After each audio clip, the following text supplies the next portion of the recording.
ಏನು 3.5 ಕೋಟಿ ಏನು ಅನುದಾನ ಕೊಟ್ಟಿದ್ರು 2022ರಲ್ಲಿ 24/8/2022 24 ಆಗಸ್ಟ್ 2022 ಬೊಮ್ಮಾಯಿ ಸಾಹೇಬರು ಮುಖ್ಯಮಂತ್ರಿ ಇದ್ದಾಗ ಅವರು ಗಾಣಿಗರ ಸಮುದಾಯದವರು ಒಂದು ಸರ್ಕಾರದಿಂದ ಮನವಿ ಮಾಡಿದರು. ಅವರು ಸಮುದಾಯ ಭವನ ಕಟ್ಟಲಿಕ್ಕೆ ಮತ್ತು ಇನ್ನು ಈ ಥರ ಡೆವಲಪ್ಮೆಂಟ್ ಮಾಡಲಿಕ್ಕೆ ಅವರು 3.5 ಕೋಟಿ ಅನುದಾನ ಕೇಳಿದ್ರು. ಅಂದಿನ ಮುಖ್ಯಮಂತ್ರಿ ಪೂರ್ಣಾನಂದ ಪುರಿ ಮಹಾಸ್ವಾಮಿಗಳು ಟ್ರಸ್ಟ್ ಶ್ರೀ ಇದರಲ್ಲಿ ಬೆಂಗಳೂರು ರೂರಲ್ ನೆಲಮಂಗಲ ತೈಲೇಶ್ವರ ಗಾಣಿಗರ ಮಹಾಸಂಸ್ಥಾನ ಮಠ ಶ್ರೀ ಕ್ಷೇತ್ರ ತೈಲೇಶ್ವರ ಗಾಣಿಗರ ಮಹಾಸಂಸ್ಥೆ ಮಠ ಬೆಂಗಳೂರು ಗಾಣಿಗರ ಮಹಾಸಂಸ್ಥಾನ ಮಠ ಬೆಂಗಳೂರು.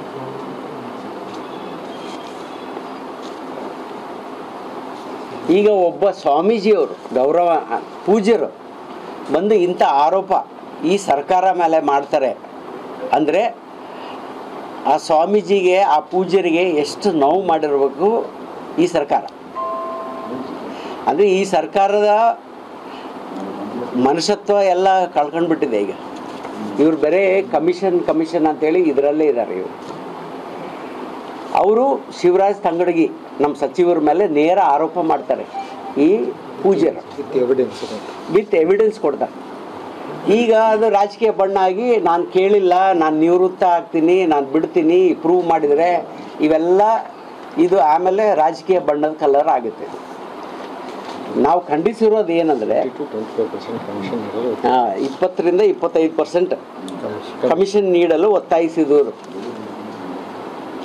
ಈಗ ನಾವು ಇದೇನೀಗ ಶಿವರಾಜ್ ತಂಗಡಿ ಏನು ಮಾಡಿದ್ದಾರೆ ಅದನ್ನ ಮತ್ತು ಈ ಸರ್ಕಾರ ಮೇಲೆ ನಾವು ಖಂಡಿಸಿ ನಮ್ಮದು ಒಂದೇ ಒಂದು ಸಚಿವರು ಶಿವರಾಜ್ ತಂಗಡಿ ಅವರು ರಾಜೀನಾಮೆ ಕೊಡಬೇಕಂತ ನಮ್ಮದು ಒತ್ತಾಯ.